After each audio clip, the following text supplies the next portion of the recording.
Welcome to episode 52 of the Brew Crew Scoop, CC Sabathia episode. I'm back. Kean's back. Thanks to Ryan for the manning up for that bullpen game. Unfortunately, kind of sad undertones on the week. Last the podcast checked in was in the middle of a Giants series, but if we want to recap uh, the first 7 games of this road trip that have happened in the last week, unfortunately dropped 5 of 7. So took one from the Giants in San Francisco and took one from the Cardinals in St. Louis. So not a great week, including an L4 in the middle there. And outside of Jose Quintana, pitching staff didn't look great. I mean, obviously there was a couple guys who looked fine, but luckily they got Quintana, the man that I coined the Clayton Kershaw of Wade Miley's on Twitter. Looking like a really nice addition for the Brewers, and I'm surprised he didn't get picked up by a different team for $4 million or whatever it is. Even through 4 starts, he's looking like a real nice piece. So, right now, Brewers are 3 games back of the Cubs, and they were leapfrogged by the Cincinnati Reds, who look legit. So, want to get another temperature check. Specifically, I'll let you guys open with whatever you want, obviously, but I wanted to ask the question that I put on Twitter. Has your opinion of the 2025 Brewers to this point, through all the injuries and the 14 and 15 start, has it maintained? Has it gotten better or has it worsened? I guess I'll take this one first. I just, it's hard to say. I think anytime you go on like the longest road trip of the season, um, things can get a little testy, but it's just all about how you bounce back from, having a rough stretch, I guess. So I'm interested to see, obviously this Chi Sox series and then how they bounce back against the Cubs this weekend. I think I'll learn the most about the Brewers this season within the next week rather than the last, 7 or 8 days. So I'll leave it at that. Yeah, I think the last couple games probably, if you, I don't know when you asked the poll exactly, but if you re-asked it today, I think some people probably would Yeah. even change their answer. But for me, I'm happy with where we're at. We're starting to finally see guys like Contreras start heating up. Yelly obviously started hitting well in the last couple of weeks. Churio stayed hot. Um, Durbin so far has been kind of a nice surprise. He at least can hit the ball a bit and get on base, which is going to be valuable in the bottom of the lineup there. And then some of the stuff that's going wrong, I think, like especially in this last road trip, some of the defensive issues. I don't think those are here to stay. Obviously, I can't see the future, but we're perennially one of the best defending teams in the league.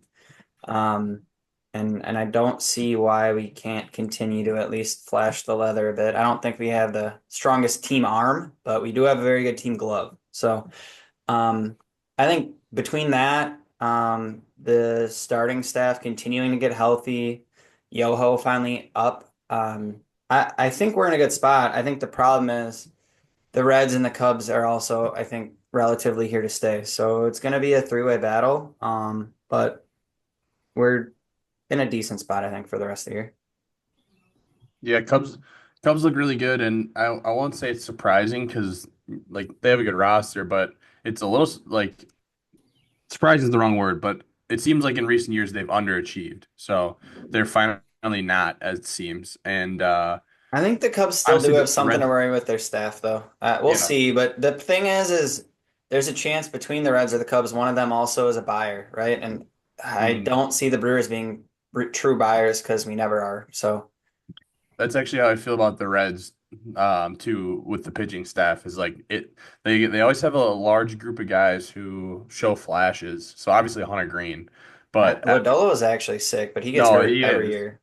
he is. But I'm just saying, Yeah, Singer. I don't a know. lot of years they don't Yeah. typically they have a lot of guys that could be good. So if they put that together, their offense looks outstanding. Right now, obviously it's April 28th, but they got a lot of really good offensive pieces.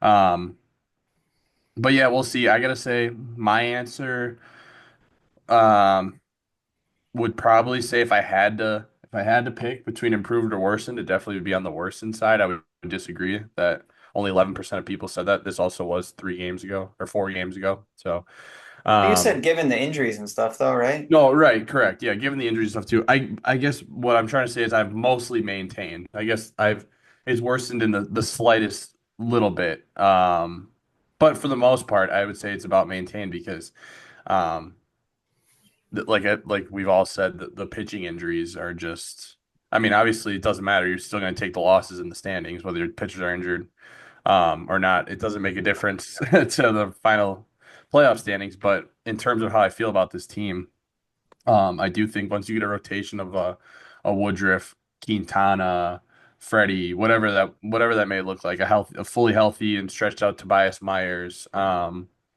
I'd imagine Mizorowski would hopefully be a positive impact.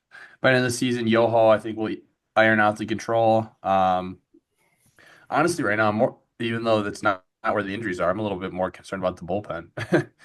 Um, a lot of ups and downs for guys like McGill and Piamps and Hudson and guys that you normally have relied on last year, the year before. Yeah. Yeah, I to go about the bullpen. I mean, this is where the Brewers have shined. At least in their 10-year reign here of sub above average baseball, I guess. Um, the bullpen is just something that they can always pull out of a hat. In my opinion, it's just the one thing that these teams have always kind of banked on. So, and it is early in the season, and maybe they did give too long of a leash to Piguero and Piamps, and even Hudson, just hoping that he would bounce back off of last year. And so maybe they did go off a little differently than like philosophy wise, but I think they'll figure it out. And I do believe in Yoho and Piamps has bounced back. I believe Yeah. his last two outings have been scoreless. So, I mean, I'm really interested to see where he was. And I've been saying that for a while now. It's like at some point as a reliever, you don't have it like you used to. And Piamps is on that 3-year curve right now where he's definitely past his peak, I guess. But you could still be a serviceable reliever. You don't have to be a high leverage guy to help out a major league bullpen. So if he can carve out a role, if Yoho can carve out a role, I mean, McGill, I think he'll figure it out. I mean, Arenado's got him twice now. Some guys just have your number, so I'm just not super worried about it.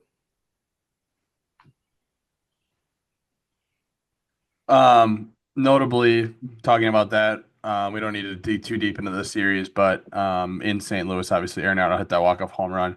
Just wanted to shout out um, the Jackson Churio homer because I was there in person in St. Louis. That was pretty awesome, sitting not too far from that. So, just cool to see a 20-year-old, 21-year-old with no fear, it seems like, whether it's the playoffs or a ninth inning big moment. That kid is just time and time again, even with his flaws, chasing a little bit too much right now.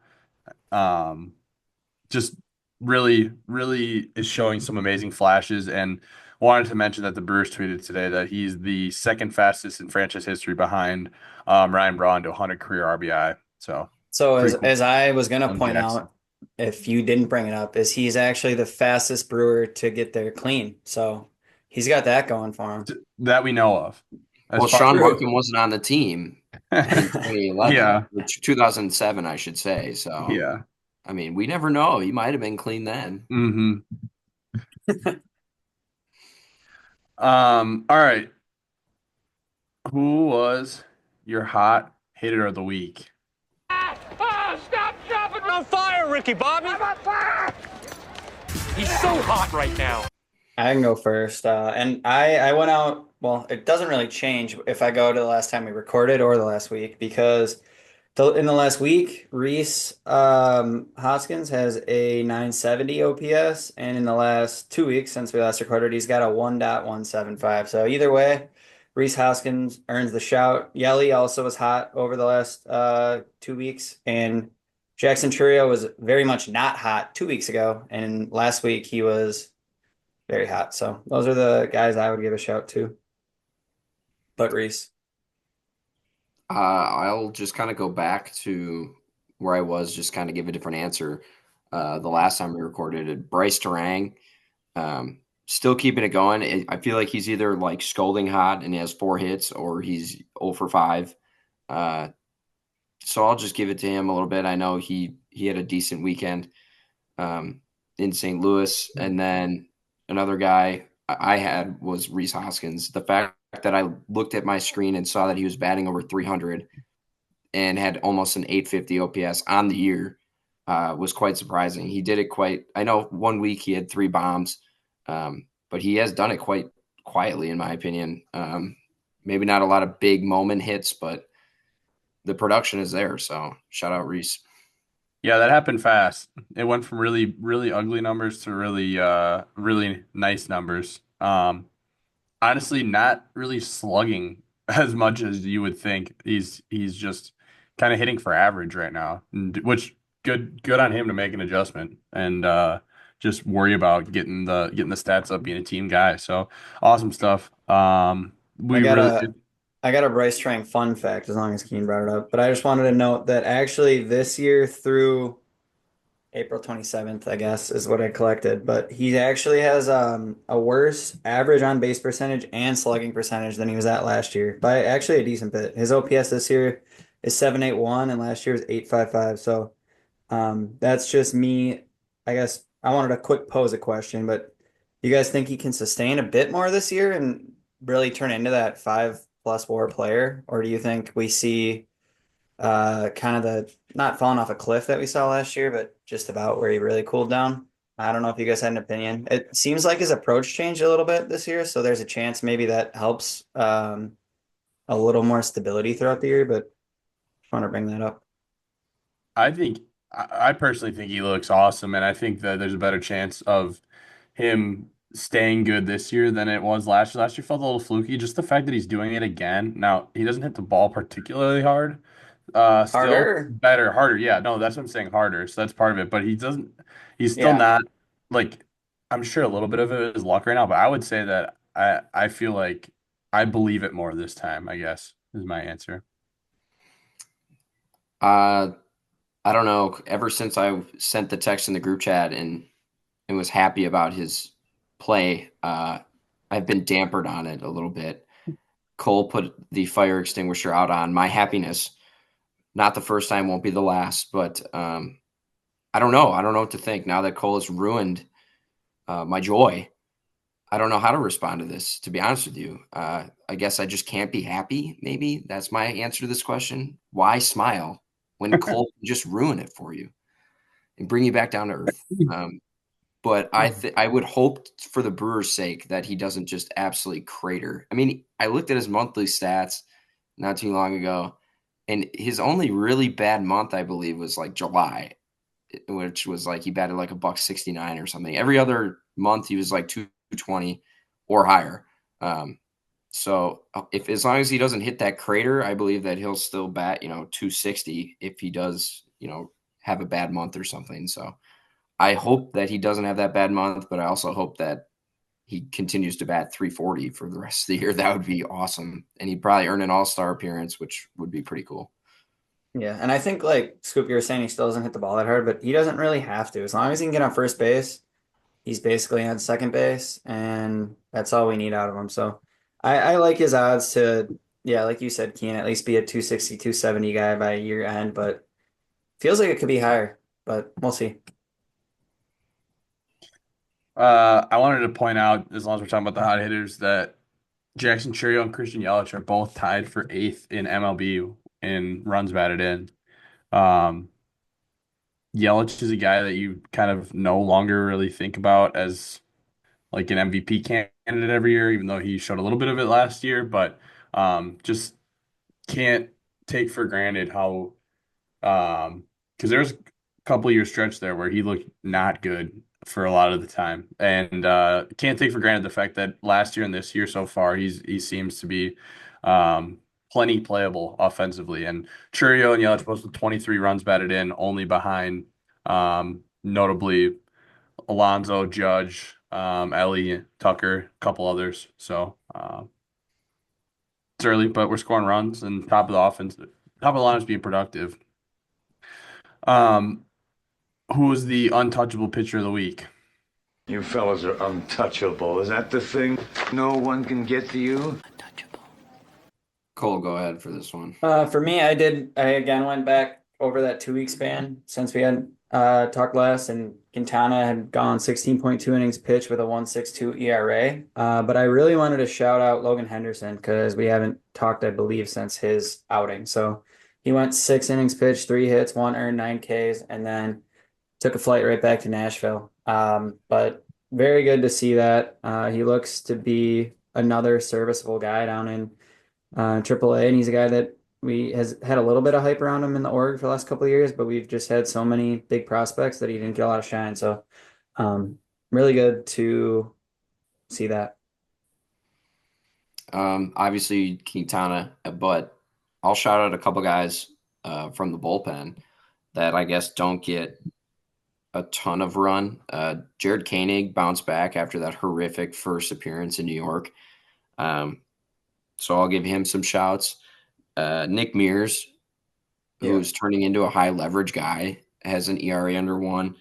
And then I don't know if we've mentioned him yet, but Grant Anderson, I know he had a bad outing in San Francisco, but talk about pulling guys out of the hat and just throwing them in the bullpen and having it work out for you. I mean, that's the type of stuff you're going to have to see for us to turn the bullpen game around. So I'll give him a shout out.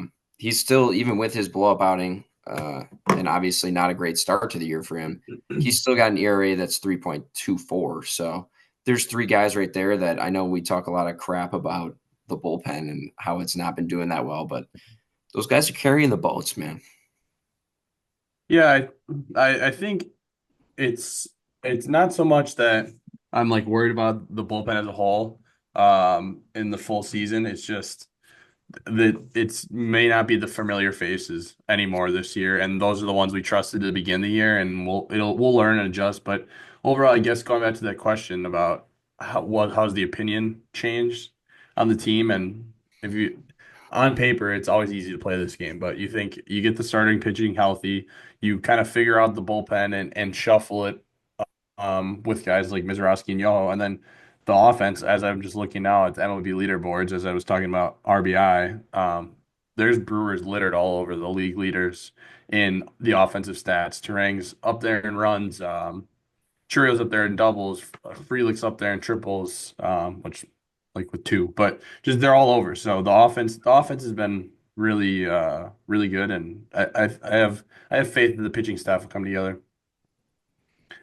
He- Oh, go ahead. Sorry, I was gonna say Keaton's points brought up something I wanted to ask you guys, but and we've kind of already hit on it a couple times indirectly, but with that bullpen right now, even though, like we said, it's not as strong, I was going to ask who you guys are kind of most confident in, but I was going to personally say between Mears, I still think McGill will be all right. Uribe hasn't been as strong as the start of the season, but between Mears, McGill, Uribe, Grant Anderson, and Koenig, and now Yoho, like I think we have 6 guys that I'm at least not concerned when I see them walk out of the bullpen door, right? And um, I don't know, Piamps is starting to look better. I think we'll fill out a bullpen and we'll be okay. But yeah, it definitely looks different.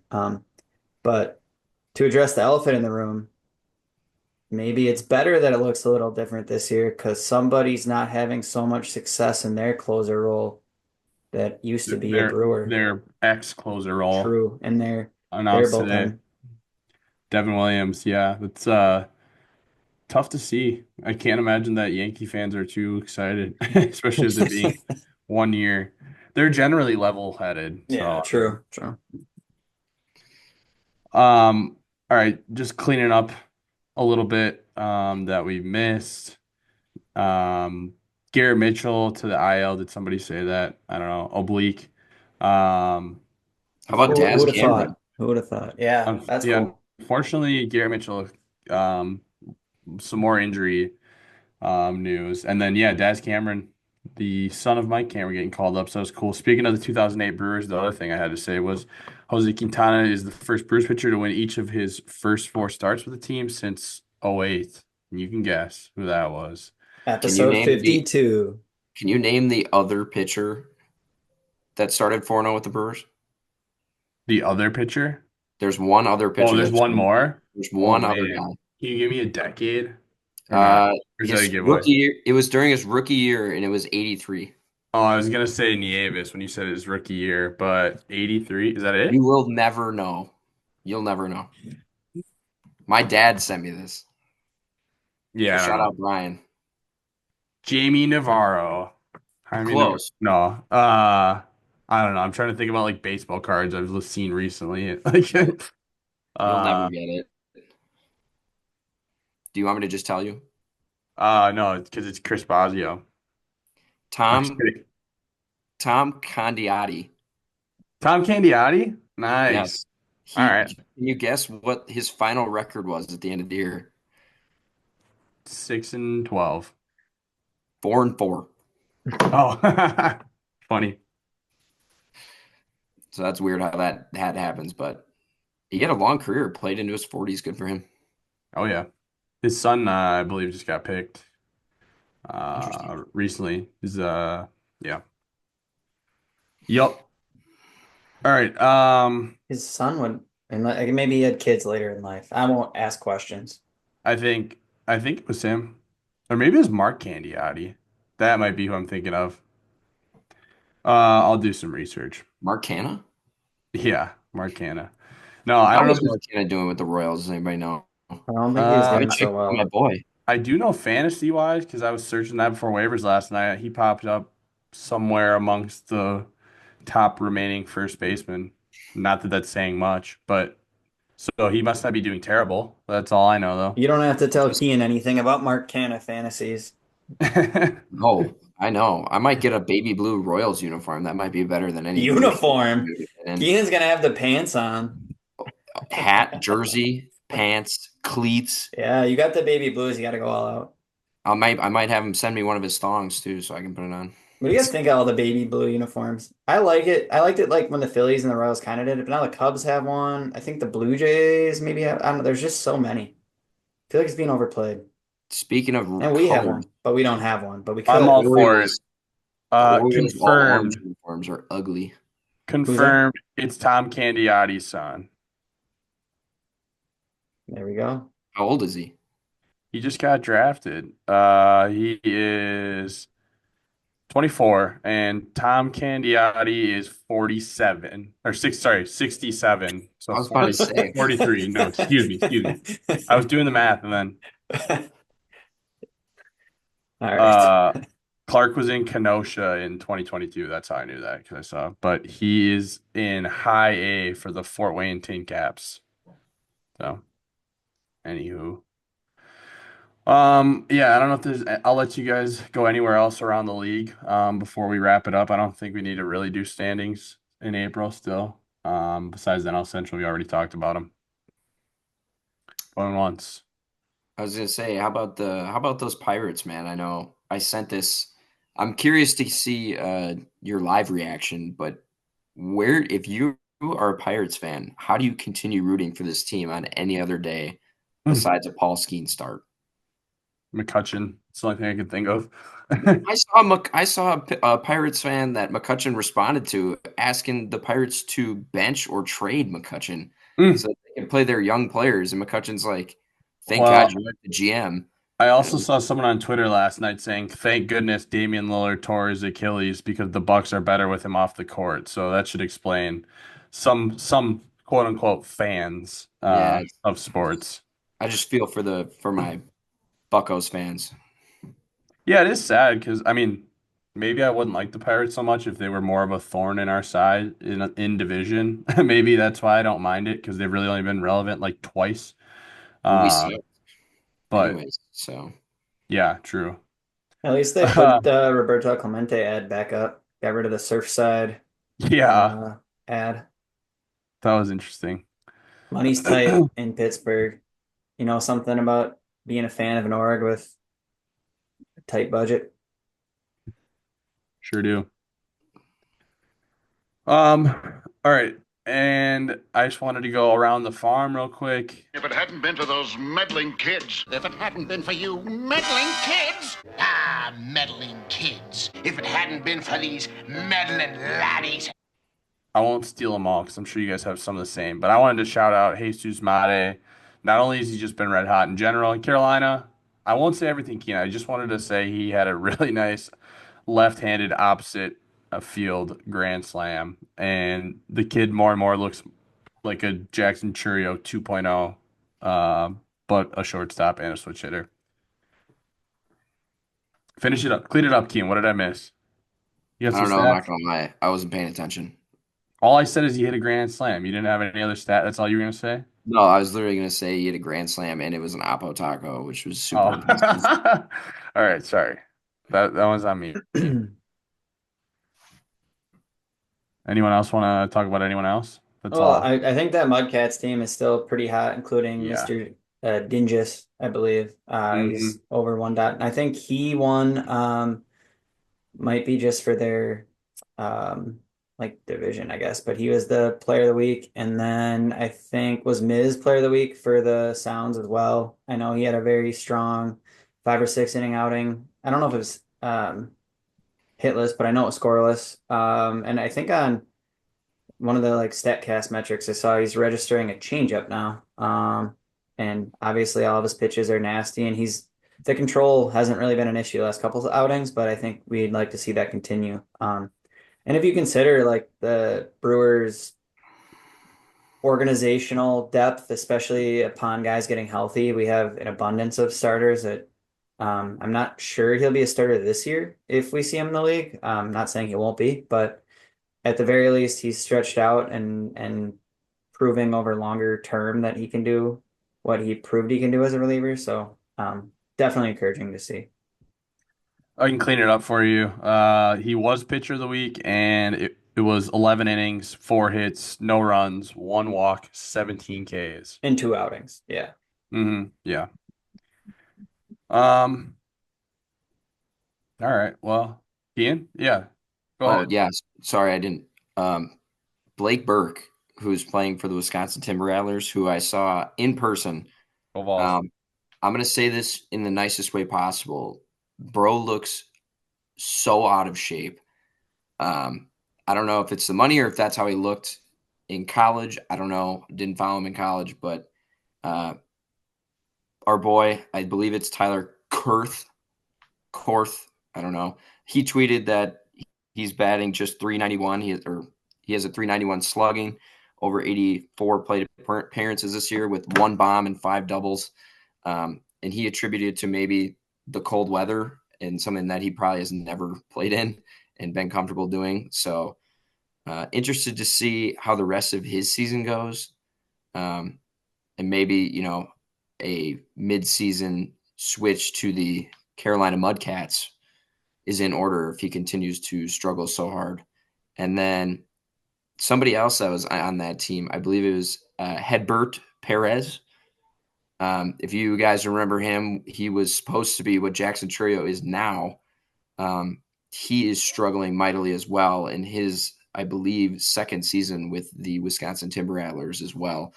So just kind of a throwback to when I was super prospect heavy, like a couple years ago, and the fact that he's still dwindling and still just in his low 20s, which is crazy to think about because that was like 6 years ago when they signed him. So that Wisconsin Timber Rattlers team has quite the potential, but I don't know if they'll reach it. That's not the positive stance we're supposed to have when we go around the farm, Coach Keenan. So I I'll sometimes somebody's got to be overshadow this negative about it. negativity. No, we're gonna kick you off the call. I think I saw Casey Hunt at another nice start in Biloxi. He's a guy that we talked about a good bit last year too. Just I don't think he's like a top-notch crazy prospect, but he seems to be performing at every level. And then I saw Cooper Pratt got his gold glove from last season, which is I think real promising because he's currently a shortstop.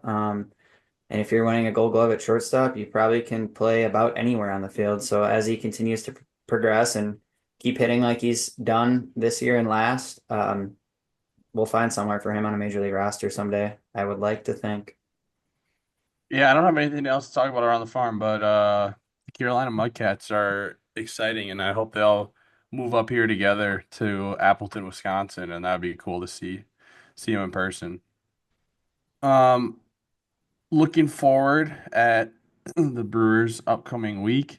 I know we mentioned that they're headed to um, south side of Chicago to play the White Sox tomorrow, Tuesday.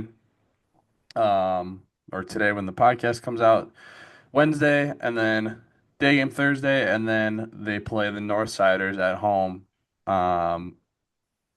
Craig Council coming to town Friday, Saturday, Sunday. Boo. Good call.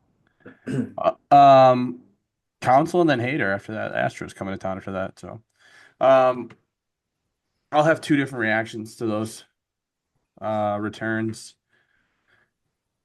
Yeah, I don't know if you guys have anything else to talk about Brewers wise, but I just want to figure we could rip some final thoughts and keep it nice and tight this week. Not too much positive to talk about this week, to be honest, but we'll be all right. We'll be okay. I just wanted to see if you guys had any reaction to watching Willie Adames play against your favorite team. It was quite interesting. I was there was a little banter, it looked like, when the I think a ball hit William Contreras somewhere he did not want to get hit, and then Murph and Willie were having a little banter. So that was fun. Would like to see Willie kind of get rolling a little bit. I mean, I guess I don't really care. He's a Giant now, but has struggled to start the year. Which I was thinking about that. So I thought you were reacting to me, Kian. Were you like looking at myself in the mirror? Okay. Between Joey Ortiz, third base, which I guess has been good good bit of Caleb Durbin, now anyways, and the closer spot is kind of funny because the places, especially short and third, people have been complaining about, it seems like, as the year's gone on. And they're like, well, if we would have kept Willie Adames, we wouldn't have this issue, where people are like, if we would have traded for Ryan McMahon, we'd be fine. And Ryan McMahon's like the worst hitter in the league. That Ryan McMahon and Willie's been struggling too. So it's just really funny. The Rockies was insane. Yeah. Oh my God. He's got like a hit, I feel like. It's just funny when, obviously, I don't wish ill performance on either of those guys, but those were basically the two people that people wish we would have had at short and third. And at least to date, they're not really outperforming what we have there. And it's not to say that our shortstop and third base production has been great, but it's just kind of funny. I agree. Do you want to talk about how much you miss Willie Adames, though?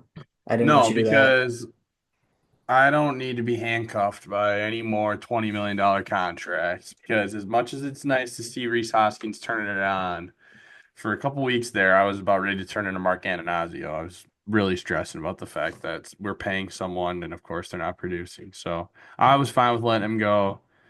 The defensive metrics took a little bit of a hit recently. So if he's not hitting, he's not really worth much to this Brewers team. And I'll take my chances on Joey Ortiz for now. I think he'll be okay. Had a decent end of the series in St. Louis too. Did Joey? What'd you say? He had a decent end to the season in St. Louis, or the series end there. So, you guys, I feel like watching those Giants games, the field was like extra wet or something. Terang had the ball like slip out of his glove, or slip when he was trying to make the transition, like 3 times. The defense was terrible for the Brewers that series. Yeah, I don't know what the deal was there, but that was like the rare series where I saw Terang make like multiple defensive miscues. Mhm. Like that was odd, but is what it is. I got 2 final thoughts. I'll jump in and then I'll let you close it. And hopefully we get back to a beer of the week out of you and Kian, at least. I know Kian enjoys a nice 64 or a garage beer. I don't want to shout out any St. Louis beers, but we were just talking about Joey Ortiz, but I actually was going to bring him up. I looked at some of the StatCast stuff for him. Baseball isn't just numbers. It's not science. You sure about that?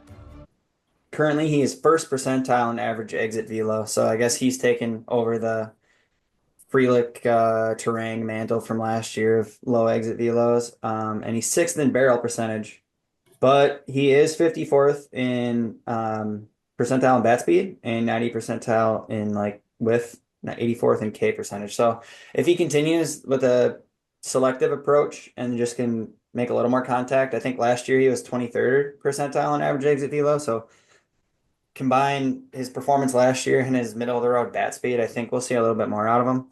And as you mentioned, Coach Keane, he has been trending a little bit better recently. But if he can just get on base between not striking out and making a little more contact, I think we will be okay at shortstop this year. And then the other guy I want to talk about in Savant was Garrett Mitchell. His bat speed is 95th percentile. So maybe that has something to do with the oblique. Not necessarily, but it might slow down his return. But the issue is something that I think we talked about a lot even after his first stint up a couple of years ago, is that K rate. He's currently 6th percentile and his whiff percentage is 19th percentile. So he's got to probably figure out a little more contact. He's a guy that you want on first base because he can swipe second. So if he can make a little more contact and keep swinging the bat hard, I think we'll be in an okay spot, but we'll see. Maybe the little IL stint will be a nice reset for him. But my last question is between Jackson Churio, Christian Yelich, and Garrett Mitchell. Who would you rather have try to throw out a tagging runner from third for a game deciding run at home? That's an awesome question. You could probably honestly put Ryan Braun in there too. He had a noodle. Well, I could, but he's not on the team. But if you want, we'll add Ryan Braun, Kean. Did he really have a noodle? I thought he had like an okay arm. I thought he was just kind of like lazy and it looked like shit, whatever it was. I'll tell you that. Yeah. Churio can't get it within like 45 feet of the target, it seems. So I guess I got to go with one of the other two because at least it's closer. But you have to go with Yelich. Yeah, he will one hop it accurately. Yeah, see, the thing is, I agree, and that's the problem because people have been calling noodle arm for about 2 years. Yeah, more than 2 years, bro. Yeah. When he was in Miami, he won a Gold Glove. But he's like, he has the same arm as Marcelo Ozuna. How can you win a Gold Glove? So, good question. All right, Keen, you drink any good beers lately? You want to close this out? We got a minute left. I'll have a brewski, Charlie. Well, there's nothing like a cold one after a long day, huh? Oh, yeah. I've been known to drink a beer or two. Sure, yeah. So I've been drinking, I don't know. I had it up earlier. Just go find it. This is a garage beer. During my fantasy football draft in August, my buddy brought one of these over. So I decided to try the lime version. They're pretty good. Let me see if I can read you. I don't know how much time I have. Here's to bringing some beach vibes into the garage. Garage beer lime is light and refreshing with a hint of lime flavor to mix things up. The garage is open, and you're all welcome for a few. Now, if that doesn't sound like a tailgate beer, I don't know what does. But it's not a tailgate beer. It's a garage beer. All right. Run the commercial. Thanks for listening. Go Brewers. Go Brewers.